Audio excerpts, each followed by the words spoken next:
Welcome back, everybody. Today's deep dive is going to be fascinating. We're going deep into Vishen Lakhiani's six-phase meditation. Oh, yeah. This one's really Yeah, interesting. so we're pulling from his conversation with Jay Shetty on the On Purpose podcast. Have you had a chance to listen to that one? Yeah, I actually listened to that a couple of weeks ago. I really enjoyed it. Yeah, it's a good one. And you know what struck me is this isn't just your typical meditation talk. This isn't just about you know, sitting cross-legged chanting "Oom." Right. This is about using meditation as a tool to actually tackle problems. Boost your happiness and create a really fulfilling life. I think that's what makes it so appealing to a lot of people who might have been intimidated by traditional meditation practices. Yeah, for sure. Yeah. This is a very results-oriented approach. Mhm. And get this, Lakhiani actually claims he cured a chronic skin condition when he was just 17, Really? using a method he learned from an old book. Yeah, so we're going to dive into that story. We'll also uncover why he compares meditation to everyday tools coffee makers and drills. I'm intrigued. Yeah. And we'll explore why he believes compassion is like the ultimate flex in today's world.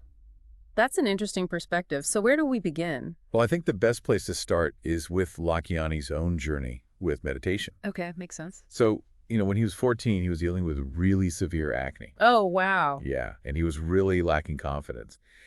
So he discovers this thing called the Silva method. I've heard of that. What is it exactly? It's basically this system that teaches you how to harness the power of your mind to heal your body. So like mind over matter kind of thing. Exactly. Yeah. And, he didn't see results immediately, but something about this idea of tapping into the mind's potential really resonated with him. He was just so intrigued that he started devouring all these books by self-help gurus like Bob Proctor and Wayne Dyer. So he was really seeking out ways to unlock that power. Absolutely. And it paid off big time because by 17, not only had he cleared up his skin using the Silva method, No way. but he also qualified for the U.S. Open Taekwondo Championships by visualizing it. Wow, that's incredible. Talk about manifesting your goals. Right. It's amazing.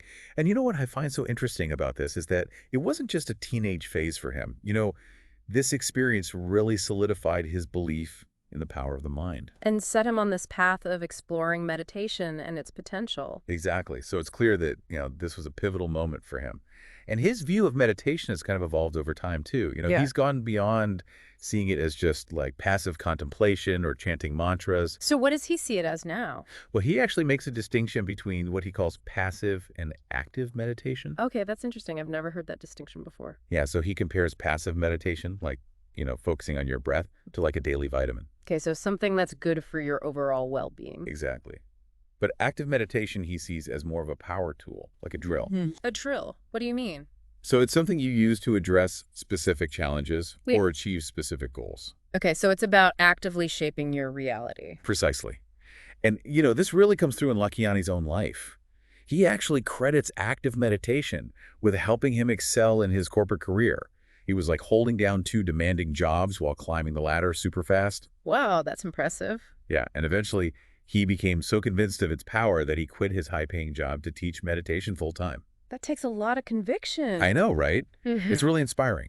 Now, one of the things that I found really fascinating about the 6-phase meditation method is the emphasis on compassion. Yeah, that's really interesting, especially in the context of personal growth and meditation. Right. And what's cool is that he doesn't view compassion solely as something you do for others.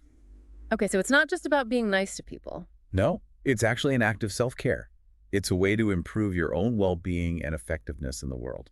That makes sense. So it's not about being a pushover or constantly giving to others to the point of exhaustion? Exactly. It's about cultivating this mental state that helps you navigate challenges with more grace, understanding, and ultimately effectiveness. He even begins the 6-phase method with an exercise called the Circle of Compassion. Oh, I've heard of that.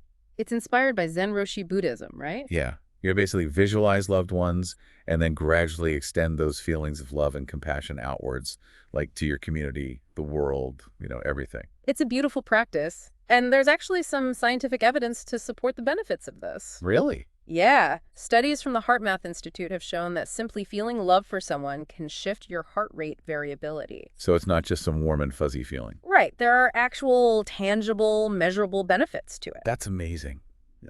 And what I love is that Lakhiani emphasizes that compassion is like a muscle you can train. the more you practice it, the more naturally compassionate you become. It's like anything else. The more you do it, the better you get at it. Exactly. And he illustrates this with a great story about going out to breakfast after the pandemic lockdowns. Oh, yeah, I remember those days. Right? Everything was just starting to reopen, and he and his friend were so excited to eat out again. But the service was terrible. Oh, no. Yeah, it was slow, inattentive, the whole 9 yards. I feel like everyone was on edge back then. For sure. Yeah. But instead of getting frustrated, Lakhiani decides to practice compassion. How did he do that? He put himself in the waitress's shoes. You know, imagining the pressure she must have been under, working long hours in a chaotic environment, probably struggling financially after months of lockdown. That's a really empathetic approach. And you know what he did? He tipped her 50% of the bill. Wow. His friend must have been shocked. Totally. But Lakhiani explained that choosing compassion allowed him to see the situation from a much broader perspective. So instead of focusing on the negative experience, he chose to focus on understanding and generosity. Exactly. And that simple act of generosity brought him more joy than a perfectly prepared meal ever could. That's a really powerful message. It is. It shows how compassion can shift your entire experience. And it's not about condoning bad behavior, but about finding a way to connect with the human experience behind it. It's about recognizing that everyone's going through something. Exactly. And that can be so powerful. Now, it's also interesting because he talks about the real-world implications of compassion. Like in the workplace, for example. Exactly. He points to this Gallup study of over 10 million employees that found that those who felt cared for by their supervisors were way more engaged, productive, and they contributed to higher revenue growth for their companies. That makes sense. When people feel valued and supported, they tend to perform near. Right. So cultivating compassion in the workplace, whether you're a leader or a team member, can have a tangible impact on performance and success. It's not just a nice to have, it's a must have. Absolutely. Yeah. But if it's so beneficial, why do you think compassion has been underestimated for so long? I think for a long time, strength was equated with dominance and power over others. Like kindness was seen as a weakness. Exactly. But I think that mindset is shifting. I agree. Think about it. Nobody's impressed by someone bragging about their latest luxury purchase anymore. Right. It's the stories of compassion and kindness that go viral and inspire us. Exactly. Compassion is becoming the new flex. It's a sign of inner strength and emotional intelligence, and it's becoming increasingly valued in all aspects of life. Speaking of flexing your compassion muscle and creating the life you want, if you're looking to manifest love, wealth, or happiness, we've linked some powerful tools in the description. Be sure to check those out. They're designed to help you reach your goals. Now, Lakhiani also has this really fascinating perspective on happiness. Oh, yeah. What's that? Well, he doesn't see it as the end goal. Okay. He sees it as a byproduct of what he calls blissipline. Blissipline. I love that word. What does it mean? It's about mastering your emotional state, not by suppressing negative emotions, but by cultivating positive ones, even when you're facing challenges. So it's like acknowledging that sadness, grief, and other quote-unquote negative emotions are part of the human experience, and they shouldn't be avoided. Exactly. He even quotes this powerful line from the Disney Plus show WandaVision. What is grief but love persisting? Oh, wow. That's beautiful. Right. It's a beautiful way to look at it. It reminds us that even these painful emotions can stem from something positive and powerful. So by practicing blissipline, you can learn to experience those emotions without letting them control you. Exactly. And he also highlights the importance of what's called PQ, or positivity quotient, which measures the ratio of positive thoughts to overall thoughts. So it's not about being happy all the time, but about shifting your perspective so that positivity becomes your default setting. Right, and this concept really resonates with Lakhiani's own experience because he's spoken openly about his predisposition to depression and how meditation has helped him manage it. That's really powerful. Yeah. It shows that this isn't just some theoretical concept for him. It's something he's actually applied to his own life with real results. Absolutely. And there's research to back this up. Studies have shown a strong correlation between high PQ and job performance. Teams with a higher PQ are more productive, engaged, and experience greater success. It's interesting how these quote-unquote soft skills are now being recognized for their tangible impact on business outcomes. It really is. It reminds me of something John D. Rockefeller once said. What's that? He said, "I was only taught to work as well as play. My life has been one long, happy holiday, full of work and full of play. I dropped the worry on the way, and God was good to me every day." That's beautiful. It really does sound like a testament to a life lived with blissipline, finding joy and purpose in both work and leisure. But what about those times when negative emotions like guilt and shame creep in? How does the six-phase method address those tougher emotions? That's a great question, and one that Lakhiani tackles head-on in the third phase of his method, which focuses on forgiveness. So he doesn't shy away from those more difficult feelings. Not at all. He emphasizes that guilt and shame are incredibly low on the vibrational scale and can really weigh us down. He's not suggesting we condone harmful actions, but that we release the negative energy we hold on to from past hurts, both those inflicted by others and those we inflict upon ourselves. So it's about finding a way to move forward without being bogged down by the past. Precisely. And the six-phase method includes an 8-step forgiveness protocol that guides you through this process.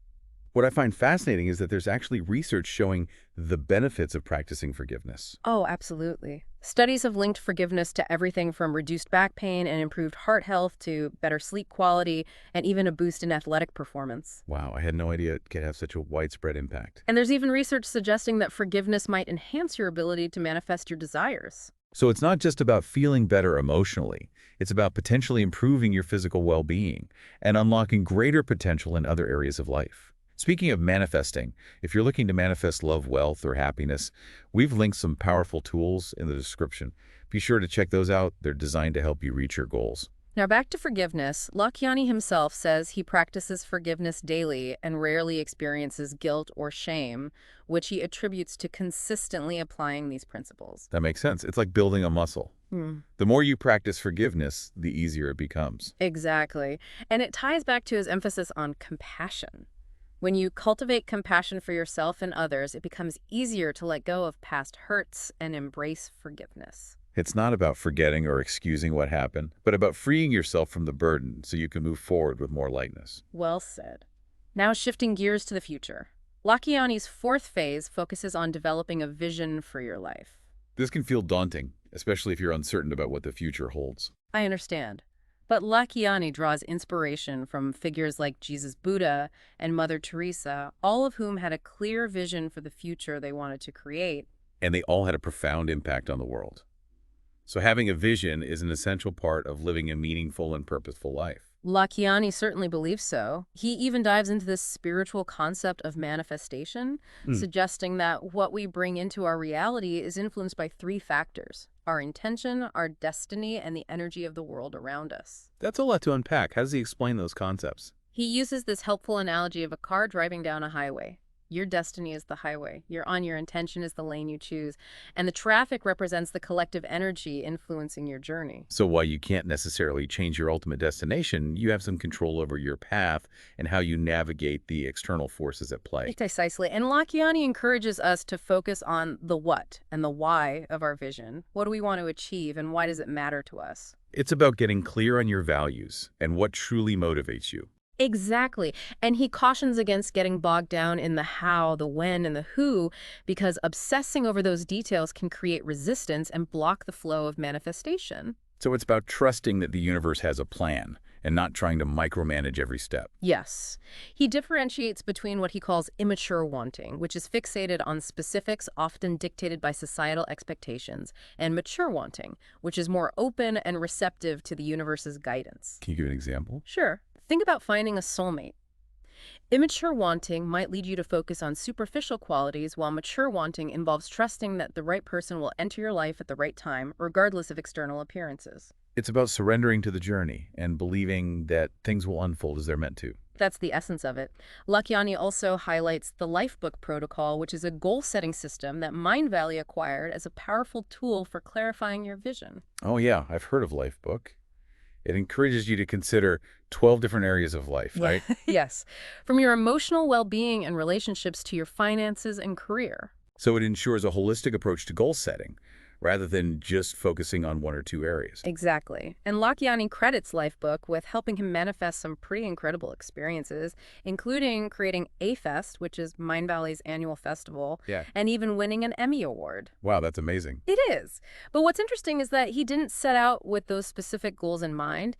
He focused on the quality of life he desired, and those experiences naturally flowed from that intention. It's a powerful reminder that sometimes the most fulfilling experiences come when we let go of rigid attachments to specific outcomes and focus on cultivating the life we want to live. He emphasizes prioritizing your desired quality of life and letting go of those rigid attachments. It's about aligning your actions with your values and trusting that the universe will guide you towards experiences that resonate with your soul's purpose. It's like saying, this is the kind of life I want to create, and then taking steps to move in that direction, trusting that the details will fall into place. Exactly.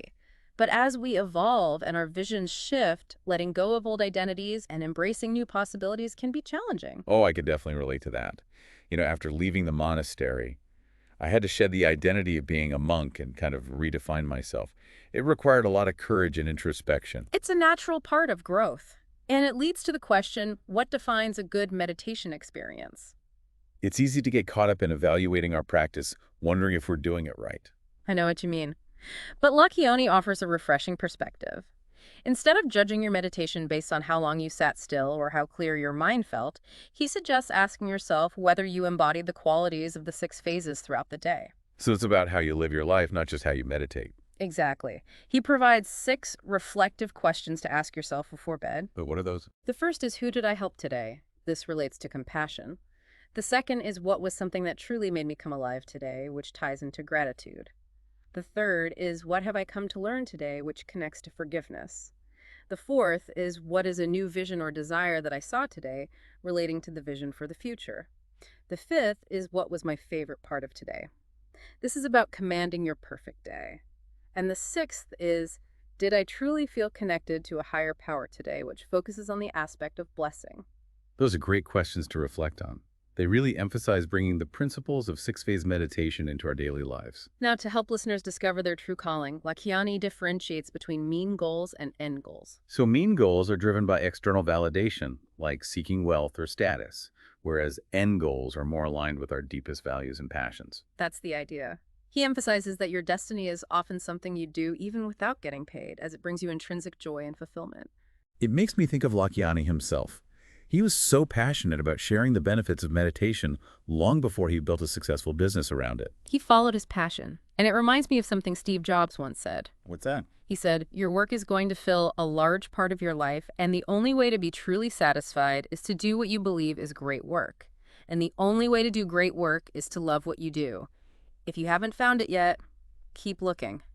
Don't settle. That's powerful advice. It is. So how can we identify those end goals and start moving towards a more fulfilling life? Well, Lakhiani encourages listeners to reflect on what brings them joy and to explore how those passions could be translated into a fulfilling career path. So it's about identifying those activities that light you up and then finding creative ways to integrate them into your life, whether it's a full-time pursuit or a meaningful side hustle. Right. And sometimes the path unfolds in unexpected ways.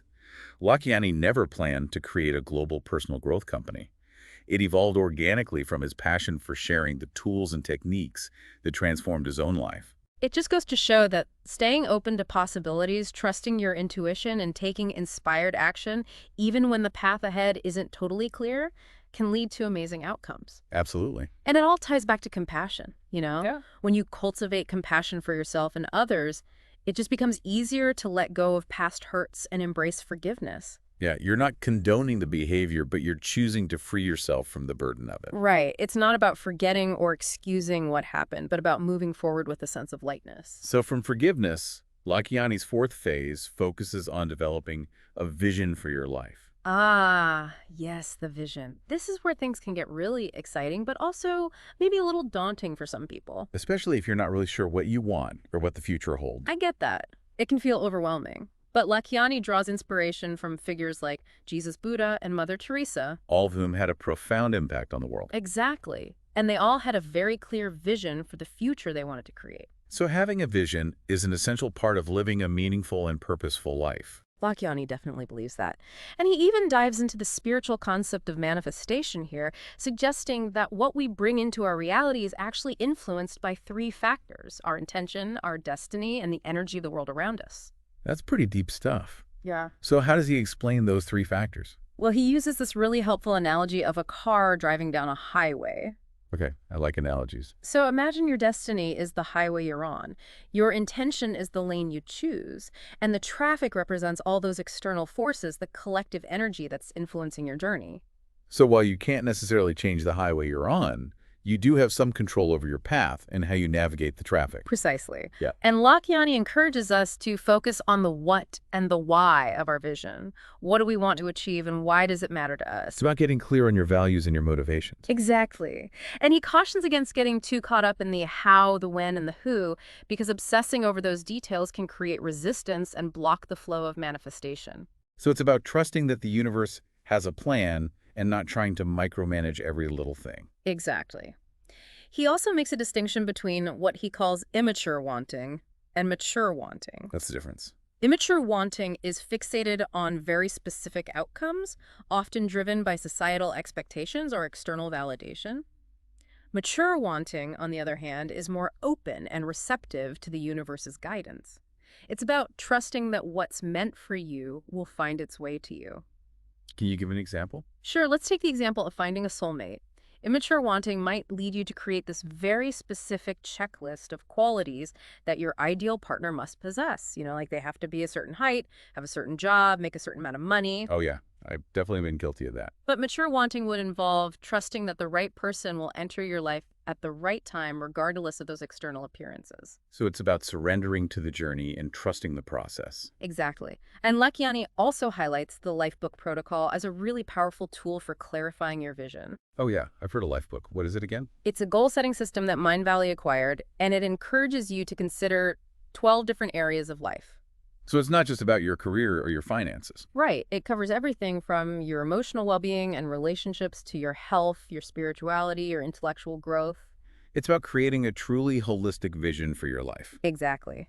And Lakhiani credits Lifebook with helping him manifest some pretty incredible experiences, like creating A-Fest, which is Mindvalley's annual festival, and even winning an Emmy Award. That's pretty impressive. It is. But what's interesting is that he didn't set out with those very specific goals in mind. He focused on the quality of life he wanted to create, and those experiences naturally flowed from that intention. Like he set the intention and then trusted that the universe would take care of the details. Exactly. And it's a powerful reminder that sometimes the most fulfilling experiences in life come when we let go of those rigid attachments to specific outcomes and focus on cultivating the kind of life we want to live. So instead of saying, I want this specific job, you might say, I want a career that allows me to use my creativity and make a positive impact on the world. Exactly. It's about aligning your actions with your values and trusting that the universe will guide you towards experiences that resonate with your soul's purpose. So it's like setting an intention for the kind of life you want to create, and then taking those aligned actions and trusting that the details will fall into place. Precisely. But of course, as we evolve and our visions shift, letting go of old identities and embracing those new possibilities can be challenging. Yeah, I can definitely relate to that. After leaving the monastery, I had to really shed that identity of being a monk and redefine myself. That must have been a really profound transition. It was. It required a lot of courage and introspection. Yeah. And it brings up an interesting question. What defines a good meditation experience? That's a great question because it's easy to get caught up in evaluating our meditation practice, wondering if we're doing it right. Like, am I meditating long enough? Is my mind clear enough? Right, like all those self-judgments that can come up. Exactly. But Lakhiani offers a really refreshing perspective on this. Instead of judging your meditation based on how long you sat still or how clear your mind felt, he suggests asking yourself whether you embodied the qualities of the 6 phases throughout the day. So it's not just about the time you spend on the cushion, but how you actually live your life. Exactly. And to help with this, he provides 6 reflective questions to ask yourself before you go to bed each night. Oh, what are those? The first one is, who did I help today? Which connects back to the principle of compassion. The second is, what was something that truly made me come alive today? Which taps into gratitude. Then there's, what have I come to learn today? Which is about forgiveness. The fourth question is, what is a new vision or desire that I saw today? Which relates to that vision for the future. And then there's, what was my favorite part of today? Which is about commanding your perfect day. And finally, did I truly feel connected to a higher power today? Which speaks to the element of blessing. Those are great questions to reflect on. It's like a mini review of your day through the lens of the 6-phase meditation principles. Exactly. And it helps you to see how you're actually embodying these principles in your daily life. Now, in terms of figuring out our true calling and our purpose, Lakhiani makes a distinction between what he calls mean goals and end goals. Yeah.